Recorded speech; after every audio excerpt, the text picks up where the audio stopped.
Olá para todo mundo, recebam os nossos cumprimentos nessa noite em que nós temos aqui mais uma personalidade do meio espírita da nossa região. Vocês viram aí o nosso convidado, Dr. Simão Bastos, aqui da cidade de Presidente Prudente, conhecido da grande maioria das pessoas que estão nos acompanhando nessa noite. Hoje ele vem aqui gravar esse podcast conosco, num foco apurado sobre essa temática do Setembro Amarelo, da prevenção do suicídio, trazendo um viés dentro da sua perspectiva profissional como endocrinologista e espírita que né? Então, Dr. Simão, como já disse, é médico, endocrinologista na cidade de Presidente Prudente, é palestrante espírita, dirigente, trabalhador da Associação Espírita Adolfo Bezerra de Menezes, da cidade de Presidente Prudente, é uma pessoa muito querida de todos nós. E nesse tema dessa noite, trazendo esse viés profissional, com essa claridade da doutrina espírita, com certeza nós teremos aqui uma fonte de informações muito precisa, segura e eficiente, para que a gente possa lançar um olhar sobre si mesmo e perceber qual a nossa realidade. Então, pessoal, eu vou abrir aqui para o Dr. Simão, trazer as suas considerações iniciais. Sejam todos bem-vindos e que Jesus nos abençoe nesse episódio mais um do Papo Espírita. E aí, Dário, boa noite a todos, viu? Primeiro eu queria agradecer o convite de participar desse momento, que eu acho extremamente importante, né? Nós temos essa doutrina maravilhosa que todos os dias ela abre um caminho para nós, quando nós trilhamos um caminho que sempre é muito de dificuldades. Cada um de nós sabe dos obstáculos que nós atravessamos, né? E hoje a gente se propõe a falar de um deles, né? De uma situação muito comum nas nossas vidas, né? Como o Dário já adiantou, a gente está aqui para falar um pouquinho de estresse, de ansiedade, situações que elas acabam nos envolvendo de uma forma quase que subliminar. Quando a gente vê, a gente está no meio do bolo e não sabe como foi para lá, só que a gente sabe que está adoecendo. Hoje em dia, quando você fala de estresse, não se trata muito de discutir quem é o estresse, né? Se discutir nível, que estressado mais ou menos todo mundo é. E o estresse é uma coisa que nós herdamos da animalidade.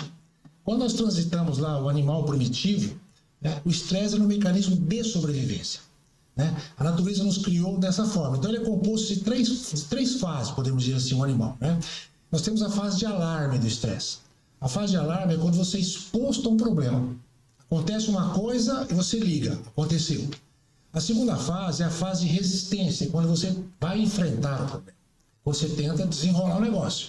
A terceira fase chama-se fase de exaustão. É quando você paga o preço pelo esforço feito. Se você trocar isso em miúdos, né? Se nós não tivéssemos estresse, nós estaríamos morando numa caverna até hoje. Então, ou seja, o conforto nos incomodou e a gente buscou alternativa. Isso é compatível com a doutrina espírita, que é a lei do progresso. Tá? Então, como é que funciona a dinâmica, nós podemos dizer assim, fisiológica de uma pessoa estressada? Tá? O primeiro, essa fase de alarme, quando você vai enfrentar, vamos dizer assim, o inimigo, chamado predador no animal, é uma fase que você vai ter um mecanismo de fuga, defesa ou ataque. O que acontece com o nosso corpo ali? Nós liberamos um número enorme de hormônios, adrenalina, cortisol e outros. O que esses hormônios fazem? Né? Eles aumentam o nosso batimento cardíaco, eles nos melhoram vamos dizer assim, a circulação na musculatura, melhora a oxigenação e a gente fica pronto para enfrentar a briga. Essa fase de alarme. A fase de resistência é quando você tenta resolver o problema. Só que isso te custa muitas vezes um preço muito alto. Então você faz um esforço assim, extremamente marcante que depois te leva ao adoecimento. É o que nós chamamos de o dia seguinte do problema. E a gente no dia a dia, nós estamos acostumados com situações parecidas. Então às vezes você conhece algumas pessoas que passam... Toda família tem um cara que eu chamo que é o para-raio. Acontece um negócio, um acidente, morre alguém, e aquele corre, tem sempre aquele que enfrenta, toma a frente, desenrola tudo, né? Acolhe todo mundo, a parte burocrática, a parte emocional, ele está ali na linha de frente. 3, 4 meses depois o cara infarta. Tá certo? Então a gente vê muito isso, tá? Isso, ou seja, é quando ele vai pagar o preço pelo esforço feito. Perfeito. Então, conseguiu trazer para nós de uma forma simplista, mas completa, o que é, qual a definição de estresse. A ansiedade vem nesse mesmo compasso? Vem, eles estão muito interligados, né? Vamos dar um exemplo como é que funciona a ansiedade nesse contexto. Já adiantando um pouquinho, como a doutrina espírita ela nos posiciona assim, todos nós somos espíritos que estão num processo evolutivo, tá? Então, quando você reencarna de uma forma assim, extremamente clara, né? Só nós que não entendemos muito quando nós estamos reencarnados, né? Será que eu tive sorte, tive azar? Ninguém cai de paraquedas aqui. Então, quando você reencarna, você é um espírito que você está ali, você não é aquilo. Nós somos um espírito viajor do tempo. Tá? Então, trazemos do passado algumas situações, todos nós já estamos familiarizados com isso, e quando você reencarna, você vai lidar com provas e expiações. Como é que é o problema de provas, expiações e estresse? O que tem a ver uma coisa com outra? Dentro dessa dinâmica, então, por exemplo, vamos dar exemplos práticos. Você vai conviver numa família com qual você tem dificuldade. Eu sempre gosto de dar exemplo de família, porque ninguém tem problema de família, então fica uma coisa bem assim, né? Bem inédito, né? Fica lá, né? Tem alguém que tem problema de família? Não, mas vamos fazer de conta que a gente tem problema de família. Então, o que é uma família? Uma família é composta de um número de espíritos que estão reencarnados, né? Nós temos uma característica em comum ali, tá? Todos nós somos diferentes e imperfeitos. Isso eu posso dizer para você que não tem exceção. Todo mundo ali dentro, porque o Cristo não tem reencarnado nos últimos tempos. Então, quem está ali é imperfeito, tá? E é diferente de você. Apesar de nós somos todos imperfeitos, mas somos diferentes até nas imperfeições, tá? Então, ali você vai lidar com isso. E essas pessoas vão lidar com você. Quando eu falo de grupo, de lidar em grupo, eu quero dizer assim, é o outro. Não, nós somos o outro do outro. Nós somos o próximo do próximo. Tá? Então a gente sempre imagina que o outro é um cara que caiu de paraquedas, só ele tem problema. Talvez eu seja o problema do problemático. Tá? Eu seja o problema da vida dele, né? Então você tenta resolver isso, bonitinho e tal. O grande problema que nessa estrutura é que quando você reencarna, você é um ser que eu falo assim, que você está com o pé mais ou menos em algumas canoas. Então o que nós somos hoje, né? Eu sou o Simão, você é o Dário, estamos aqui, tá? Mas nós não somos isso, nós estamos isso. Então nós somos uma grande parte aquilo que nós fomos um dia. Nós somos o que nós exercitamos agora e somos muitas vezes o futuro que nós projetamos. Então desse homem velho, como dizia Paulo, nós trazemos lá nos porõezinhos da alma uma turminha complicada. Tá? Ali dentro você tem uma turminha que realmente não corre da briga. Tá? Então ali nós temos o homem paixão, o homem sensação, temos o homem sensualidade, temos o homem violência, temos o homem posse. Então quando você vai lidar com alguém, você tem um ser consciencial que dormita em você e você tem um livre-arbítrio. Então quando você vai se posicionar, né, diante de uma situação, diante de uma agressão, diante de uma situação que te ameaça, leia-se estresse, né?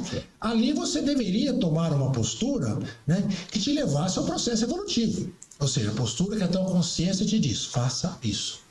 Só que é uma briga ingrata para a consciência, tá? Eu falo assim, você botar um menino de 10 anos de idade aprendendo judô, lutando com um cara que já faz Muay Thai há muitos anos. Tá? Então a consciência nos afasta do que deve ser feito. A consciência, desculpa. A consciência nos diz o que deve ser feito. E esse ser mais, por exemplo, patologicamente, do ponto de vista moral, ele faz com que o modelo se repita. Então, o que acontece dentro desse contexto, desse mundo? Onde entra a ansiedade nisso aí? Como nós vivemos nesse eterno vigiar o próximo, é a visão egocêntrica, para que ele seja aquilo que nós esperamos dele, né? Aliás, o egoísmo é um grande problema e o egocentrismo também. Então nós temos sonhos e aspirações com um monte de pessoas, só que nós esquecemos de perguntar para elas se elas concordam com os nossos sonhos. Perfeito. Tá? Então a tua vida se torna muito pesada, porque você tenta o tempo todo controlar coisas que você não controla. Eu sempre digo assim, nós ainda temos um sonho, deve ser multimilenário isso aí, que a gente acha que controla alguma coisa nos outros, que a gente controla a cabeça do outro. Não. Você não controla nada. A única coisa que você controla é o que você sente em relação ao outro. Então isso te gera uma expectativa crônica em relação a pessoas. Porque a ansiedade, ela é normal. Por exemplo, você vai fazer uma cirurgia cardíaca amanhã. É normal. Tá? Você vai amanhã tá dentro de um avião, no meio de uma tempestade. É normal você ficar ansioso. Agora, quando você começa a ficar ansioso por coisas pequenas. E essa ansiedade adquire um tom patológico quando a ansiedade é doença. Quando a sua reação é desproporcional ao estímulo. Tipo, vamos dar um exemplinho. Teu filho falou que ia chegar em casa às 7 horas da noite. Voltou na casa da namorada, vai chegar às 7. Deu 7h15, ele não chegou, às 7h30 você liga para a polícia achando que ele foi sequestrado. Quer dizer, isso... Exagero. É um exagero, né? Olha, eu sempre falo, nós somos tão ansiosos. Uma vez eu vi um indivíduo contar um paciente meu, né? Dizendo uma história assim, falou, olha, esse mundo tá tão difícil, viu? Isso aí descobriu a América, que o mundo é difícil, né? Você vê, meu filho agora se casou, tá pensando em ter filhos, né? Então, eu fico pensando, em que mundo que meu neto vai achar? Sabe? Eu fico pensando, quando ele casar e tiver neto, já é bisneto dele. Tá? Será que ele vai conseguir emprego? Meu pai do céu, a molecada hoje, primeiro não está nem querendo casar. Depois tem um homem do grande que está casando, não está nem querendo ter filho. Tá certo? Quer dizer, mas está desse jeito. E ele já estava sofrendo pelo bisneto, entre aspas. Tá? E a gente vê isso o tempo todo. Se a gente analisar mais ou menos 99% das coisas que nós nos preocupamos, elas não acontecem. Elas não acontecem. Só que isso já adoeceu nossa casa mental. Esse é o problema do estresse crônico.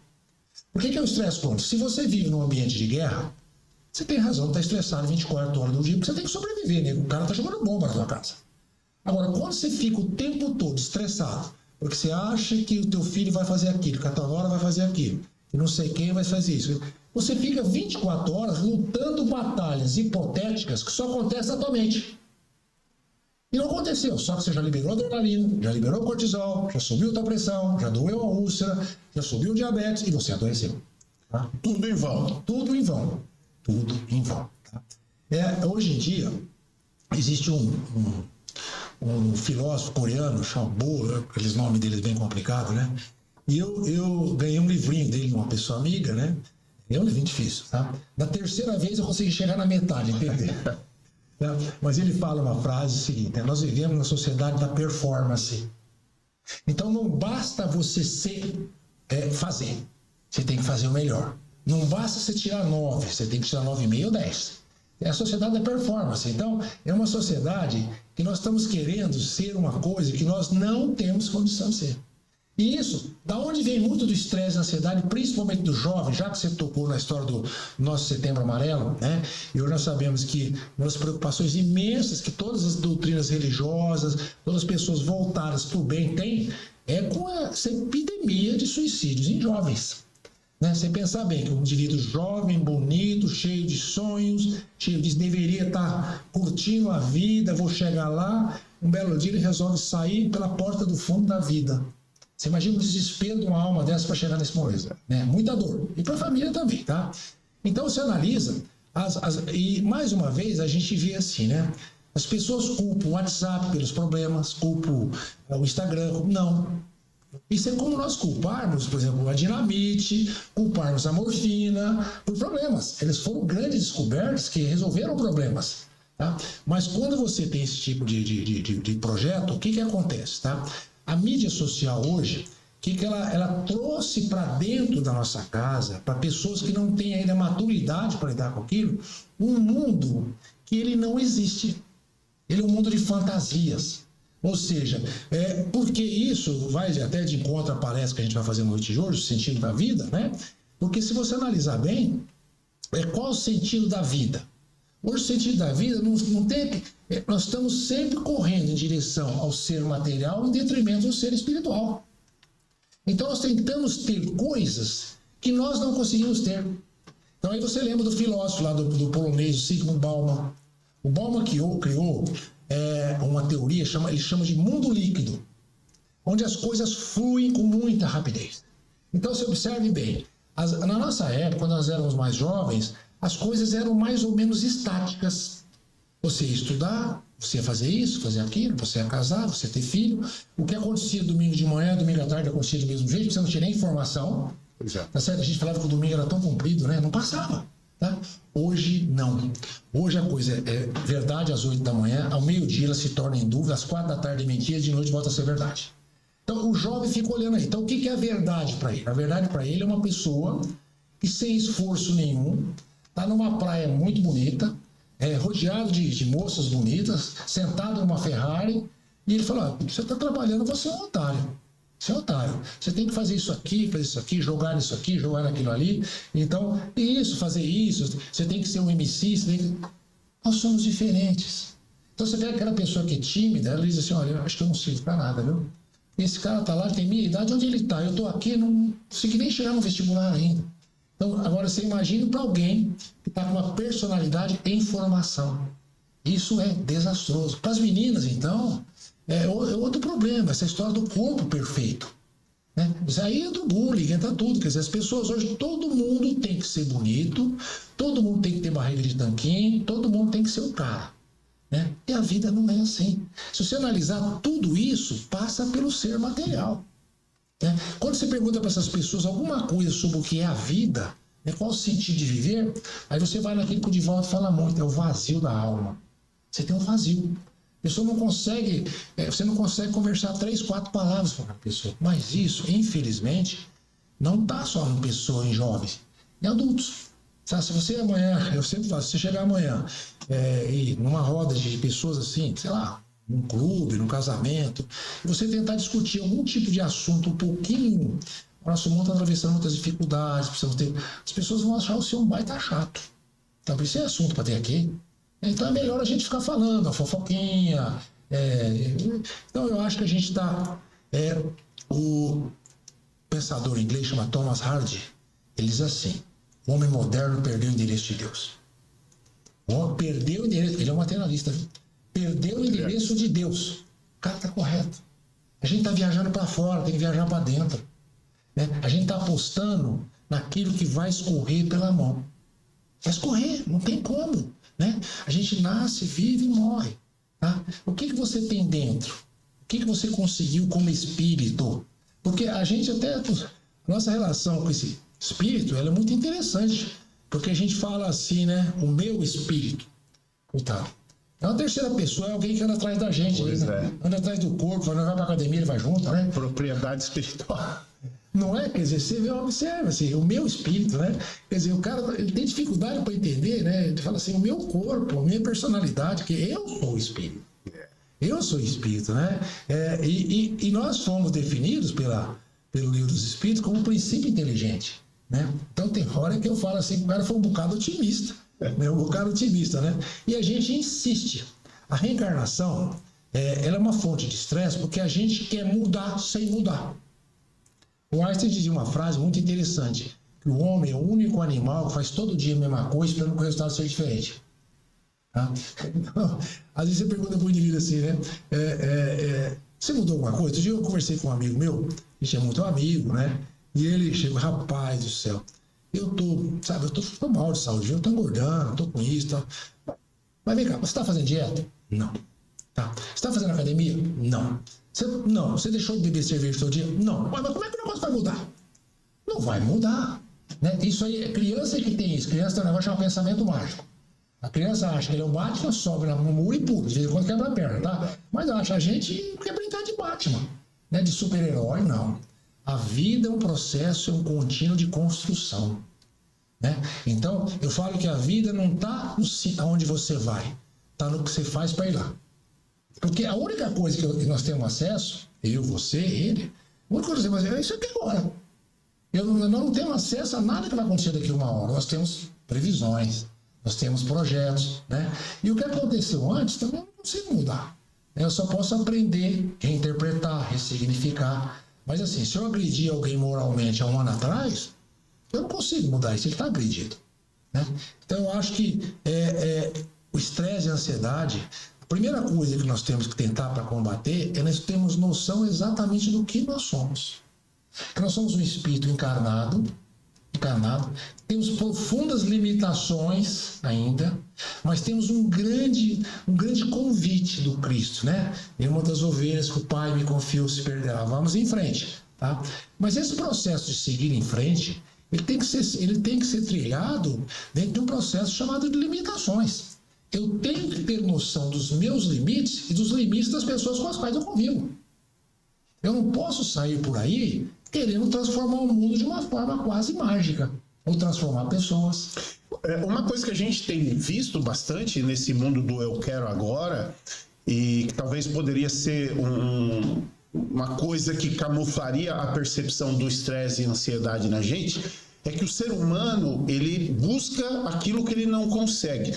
Você acha que nesse mundo de relações, a competição por ser superior ao outro, isso que as redes sociais vêm mostrando muito, é um agente que vem agravar essa questão, interrompe a noção do meu limite porque eu quero superar aquele que está tendo mais curtidas, mais likes por aí. É a filosofia do coreano que eu te falei. É o mundo da performance. Só que o título dele, do livro dele, é A Sociedade do Cansaço. Por isso que a gente vive cansaço, a gente não tem sossego. Enquanto eu quero descansar, alguém está passando na minha frente. Tá certo? É mais ou menos assim. Então, o que eu acho? Dentro dessa dinâmica, a primeira coisa, por isso que a doutrina espírita bate muito no autoconhecimento. Né? Ou seja, para que a gente comece a entender que nós não somos um corpo que tem um espírito, nós somos uma personalidade. Nós somos um espírito que viaja através do tempo. Tudo que a gente tem materialmente, que não servir para o meu crescimento moral, não vai acabar bem. Lembra do Pascal? O Pascal no Evangelho, ele tem um item lá que é a verdadeira propriedade. O Pascal é um matemático, né? Então, cara, o que é seu, né? O que você é proprietário? Né? Nada do que você encontra ao chegar é seu. E tudo que você deixa ao partir não é seu. Quer dizer, o que nós temos? Aquilo que nós carregamos moralmente. Né? Então, nós estamos na sociedade, nós estamos na contramão. O que importa é o que eu vou ter. O preço que eu pago para ter não interessa, é um detalhe. Então, se eu tenho que passar por cima de alguém, então, todo o caminho que é feito em cima de honra, de lágrima, de dor, de sofrimento, se eu tivesse a mínima noção do ônus evolutivo disso para mim, eu não faria. Não faria. Tá? Porque isso você vê dentro das religiões. As religiões. Hoje você vê brigas históricas dentro de doutrina religiosa pelo poder. Pelo poder, quer dizer, isso não vamos ficar repetindo, mas isso vem desde a época do Cristo. Mas o que me espanta hoje é que a gente já vimos isso muitas vezes dentro de casa espírita. Né? Pessoas assim, mudaram de centro, porque o cara não deixou ele dar um copinho d'água, ou porque ele faz uma palestrinha de vez em quando, não chamaram mais. Então, ou seja, a pessoa não entende que o espiritismo, a doutrina, né, ela está acima dos espíritas. E está acima de cada um de nós. Ele é um caminho. Né? Ela não nos obriga a seguir por ele. Né? Na sua área médica, na sua atuação dia a dia no consultório, você tem se deparado com muitos problemas decorrentes disso. Tem. Quando você... é interessante, né? Quando você vive no meio de um grupo assim, né? É muito interessante que as pessoas... Primeiro, é muito comum que, pelo fato das pessoas saberem que a gente é espírita, é muito comum que você veja algumas pessoas te fazerem algumas perguntas. Algumas são divertidas, tá? Algumas chegam assim para mim e falam assim, como é que é lá onde você vai? Não, porque eu tem 4 paredes lá, né? Eu falo, você sabe, eu tô com um problema com um filho meu, né? E será que, se a gente for lá, vocês tiram o espírito da projeção? Eu falo, minha filha, eu vou falar para você, não estão tirando o espírito nem da gente, viu? Que dirá dos outros. Mas é umas coisas interessantes que a pessoa pensa, né? Então, uma vez eu tive uma senhora que foi muito interessante, sabe? Ela é evangélica, uma pessoa que eu gosto muito, pensa numa alma boa. Uma daquelas vozinhas de pituquinha, sabe? E eu adorava ela, sabe? E foi interessante que um dia ela chegou, fazia um ano que ela não ia lá, ela foi no pastor, oi doutor, ela sempre levava um bolinho para mim, sabe? Que bom ver o senhor, me deu um abraço, né? Ele falou, o senhor sabe que eu tenho rezado muito pro senhor? Eu falei, que eu estou precisando.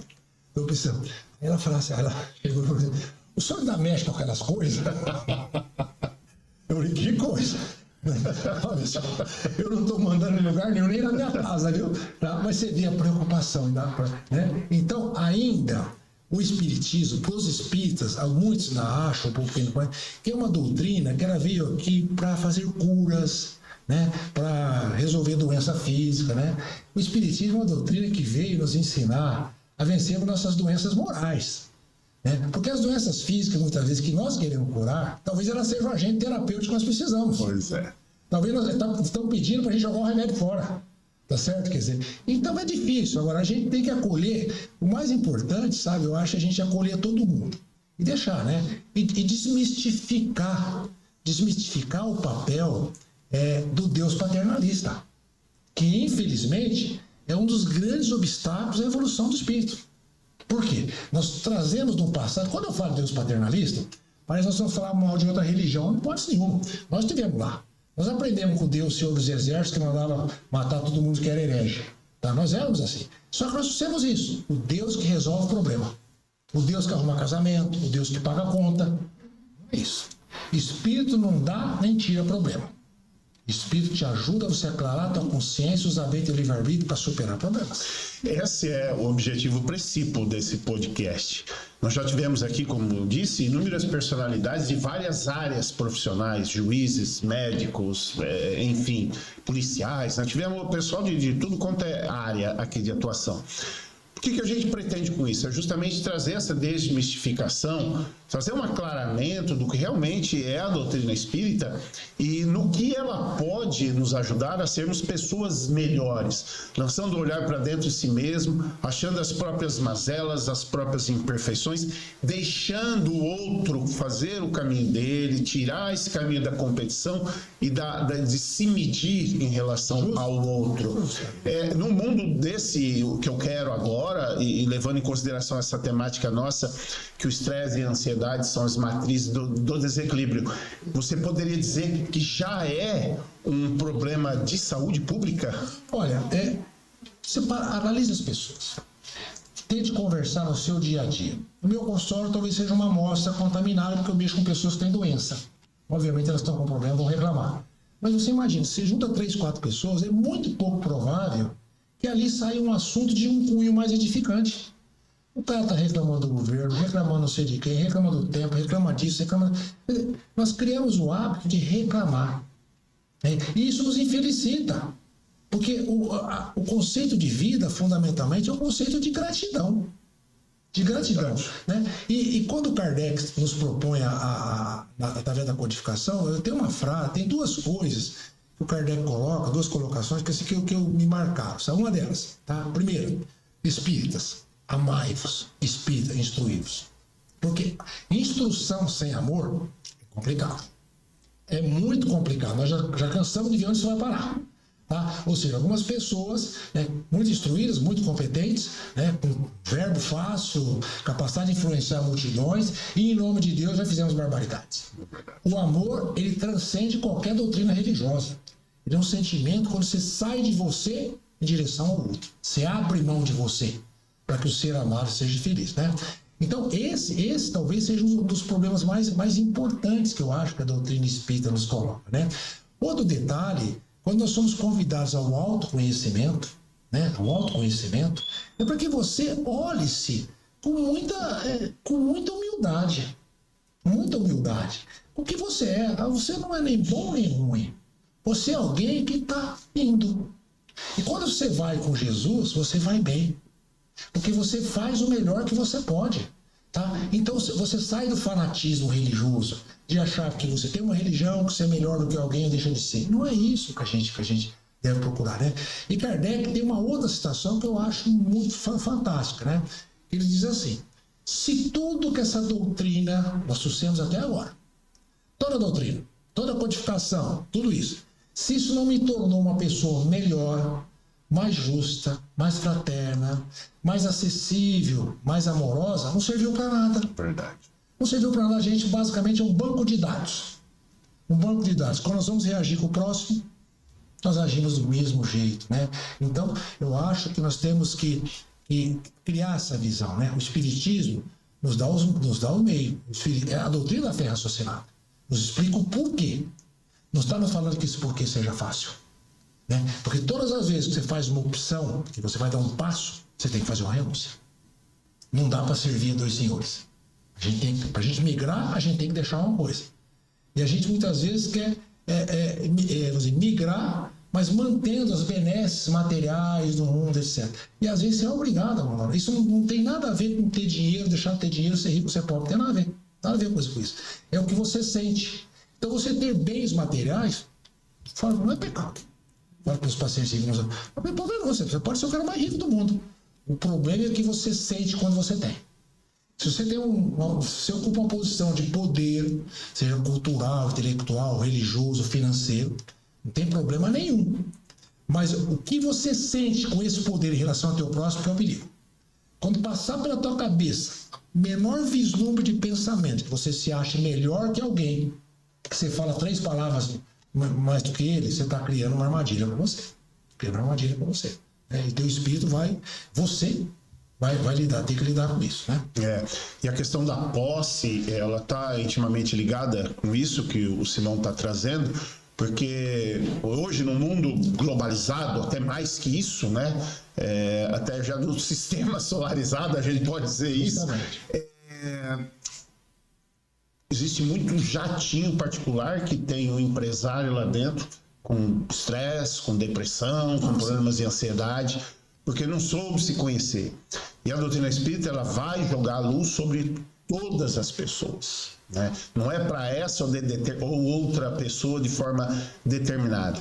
Nesse Setembro Amarelo, nós tratamos nas casas espíritas, pelo menos em bom número de casas espíritas, essa problemática que o Simão está trazendo para a gente aqui, e lançando luz de como resolver, e lançando luz também, no melhor sentido, de prevenir esse tipo de situação em nós, não dando um primeiro passo. Na realidade, é um passo para trás que a gente vai dar nessa busca desenfreada pela notoriedade, pela conquista de bens numa comparação com o meu vizinho. O meu vizinho compra um carro 2025, eu já quero comprar o carro 2026, uma cor diferente. Enfim, essa questão do estresse, então, e da ansiedade, como sendo as matrizes do desequilíbrio. Qual seria a visão espírita, Simão, para alguém encarnado, obviamente, um espírito que vive esses fatores na sua vida hoje? É uma somatória de coisas lá de trás. E o que fazer para resolver esses problemas, é lógico, de uma forma tranquila e resoluta? Vamos tentar analisar assim, né? O que você é como espírito encarnado? Você está ali por quê? Primeiro, você está ali como consequência dos seus próprios projetos. Ou seja, cada um de nós está diante das dificuldades que projetou para si mesmo, seja sob forma de provas ou de expiações. Então, esses problemas não são problemas dos outros, gente. Nós precisamos começar a entender que quando nós temos um problema, não é o outro que é o problema, sou eu. Porque o que me muda não é eu tentar mudar o outro. Porque eu não tenho. Todas as vezes que você coloca o teu objetivo de paz, de segurança, em mudar alguma pessoa, você transferiu para terceiros a responsabilidade da tua paz. Isso é uma armadilha. Você jogou na mão dele. Se ele resolver te agradar, tudo bem. Se ele resolver te desagradar, você vai sofrer. E nós não temos a menor noção do que passa pela cabeça de outra pessoa. Às vezes nem da nossa, viu, Dário? Tá? É verdade. Então, o primeiro processo que você tem é olhar isso. O segundo é entender que a única coisa que nós podemos fazer quando olhamos o nosso mundo, né? Isso é uma frase muito interessante que diz o seguinte: não importa o que o mundo te dá. Não importa o mundo onde você esteja. O que importa é o que você sente com o que o mundo te dá. Tá? As pessoas vão te bater, as pessoas vão te injuriar, as pessoas podem mentir, as pessoas podem te enganar. A diferença é o que você vai fazer com isso. Essa diferença que nós temos hoje de dor e sofrimento. No mundo de prova e expiação, todos nós temos dor. Temos, por exemplo, a dor de uma morte de um ente querido. Isso é uma dor profunda. O sofrimento é o que você faz com isso. Você pode ter uma dor da perda de um ente querido muito violenta, ir para uma cama e ficar o resto da vida em depressão. Ou você pode chorar, se entristecer, acordar e falar: olha, eu vou continuar a vida. Eu preciso superar isso aqui.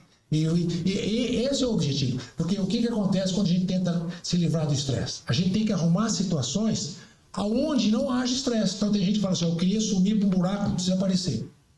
Você vai com você e tua casa mental.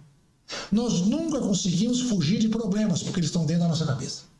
Onde você for, uma pessoa diz: olha, você falou um dia com as escolhas, né? Quer saber de uma coisa? Eu resolvi agora não escolher mais nada. Comprar uma TV bem grandona, estou aposentado, ficar no sofá, ver filme o dia inteiro. Tá bom, você escolheu não fazer nada. Tudo é escolha. Tudo é escolha. É o nosso livre-arbítrio. O problema é que tipo de escolha você faz. Que tipo de escolha você faz, né? Então eu acho que a primeira noção que você comentou lá, a gente tem noção de limites. Por mais que você tente ajudar uma pessoa, eu não sei como que ela vai reagir à minha ajuda. Tem pessoa que você vai procurar ele para dar um conselho, ele manda você embora. Não vem dar palpite na minha vida. Certo? Quer dizer, e muitas vezes nós queremos fazer coisas que estão além das nossas possibilidades. Nós queremos consertar coisa que não tem conserto. Né? A gente tenta consertar casamento de filho, tenta consertar uma pessoa que está desequilibrada. Muitas vezes você não consegue. Que isso não sirva para você de desânimo de perseverar no bem. Né? O Cristo não arrumou todo mundo que estava em volta dele. Tá? E a nossa onipotência, acha que porque a gente espírita, porque a gente leu meia dúzia de livros, que amanhã a gente chega numa casa, 3 conselhos, virou para trás, amanhã o cara é o espírito de luz. Amanhã o cara está falando mal de você, que você estragou o domingo dele, que ele queria dormir domingo à tarde, você foi na casa dele bater papo. Tá certo? Quer dizer, isso eu não posso colocar nenhuma expectativa de vida na mão dos outros. Tem um psiquiatra famoso que ele diz assim: você quer ter um pouco de paz? Você quer ter um pouco de tranquilidade na tua vida? Nunca espere nada de ninguém. Não espere. Faça tudo o que você puder pelo outro. Não tem expectativa. Ele vai te retribuir. Porque você vai se frustrar. E nós falamos de uma coisa: estresse, ansiedade, frustração é a antessala da depressão. Aí você liga para a depressão. Depressão é quando você acha que o mundo está contra você. Você se vitimiza. Joana de Anjos diz uma frase que é textual: atrás de todo processo depressivo existe uma não aceitação. Eu sou vítima de algo ou de alguém. Sou vítima de Deus, sou vítima não sei de quem. Tá. Então, isso é péssimo. Isso é péssimo, né? Nós vimos que, então, não tem classe social, não tem idade, a característica primordial é ser humano. Dentro desse Setembro Amarelo, em que nós lidamos nas casas espíritas com essa questão da grande tragédia do suicídio e que envolve esses aspectos pré-existentes que o Simão colocou aqui, que a gente possa lançar um olhar para si mesmo. Botar a nossa credibilidade em coisas palpáveis na questão da fé, da lógica, da coerência. Amar a Deus, como a doutrina espírita coloca, amar o nosso semelhante, mas não nos esquecermos de nós mesmos como seres importantes. Tratarmos com a nossa verdade, sabemos lidar com as nossas limitações. Eu não sou limitado. Na realidade, eu tenho o meu ponto de chegada e o meu ponto de partida. Porque a limitação é quando você coloca uma comparação com a outra pessoa. Né? E isso tem desembocado em grandes tragédias por conta do desfecho trágico de processos mentais, de ansiedade, de depressão. Então a gente precisa fazer coisas novas na nossa vida se nós queremos experimentar coisas novas. Simão, as suas considerações finais para que a gente possa fazer o fechamento desse nosso podcast, já colocando para as pessoas: assistam, revisem, reflitam nessas palavras que o nosso irmão trouxe nessa noite, e nós temos certeza de que uma luz na sua vida vai surgir quando você jogar essa luz para dentro de si mesmo, em consideração a tudo isso que foi dito aqui. Isso é doutrina espírita de verdade. Bom, você sabe, Dário, eu acho que cada um de nós, o dia que você acordar com um momento assim, extremamente difícil, tua vida parece só sombra, parece que nada vai dar certo, parece que está tudo errado, está todo mundo contra você. Lembre-se de uma coisa, tá?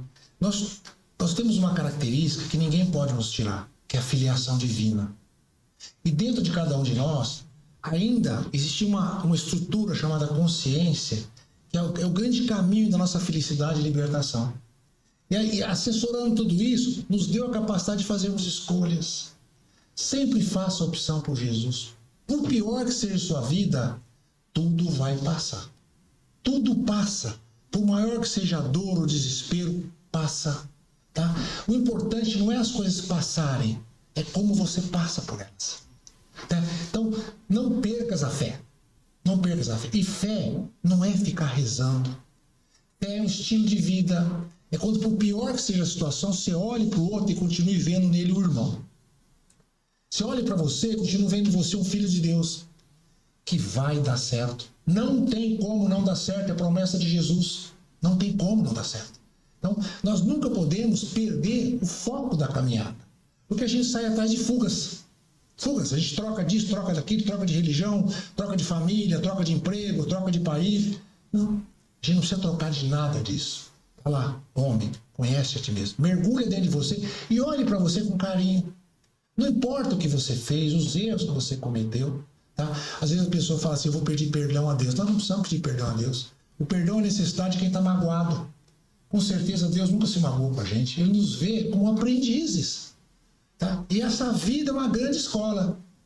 Com muitas dificuldades, mas com muitas oportunidades. Basta onde nós levarmos o nosso foco. O nosso foco, né? E o nosso foco ainda é o autoconhecimento, é a perseverança no bem. É por isso que a doutrina espírita faz da caridade a sua bandeira maior. Pessoal, esse foi o nosso Papo Espírita, podcast aqui do Centro Espírita Casa de Jesus de Santo Anastácio. E nós tivemos a grande honra e a felicidade de recebermos aqui nos nossos estúdios nessa noite o Dr. Simão Bastos. Está fazendo hoje a palestra especial de aniversário aqui da Casa Espírita. São 60 anos de atividade ininterrupta, isso formalmente no estatuto. Mas tem um pessoal aí que arrancou toco lá para trás, que já vinha desempenhando as tarefas dessa casa abençoada, que é realmente um farol de luz aqui na comunidade de Santo Anastácio. Nós queremos agradecer, em nome da casa, a sua presença amorosa, respeitosa conosco. O pessoal já está chegando para a palestra. E a vocês que nos acompanharam, fica de novo o conselho. Assistam esse episódio, revisem e reflitam em tudo que aqui foi dito nessa noite. Fiquem com Deus, que Jesus abençoe as nossas vidas e até a próxima, se Deus quiser.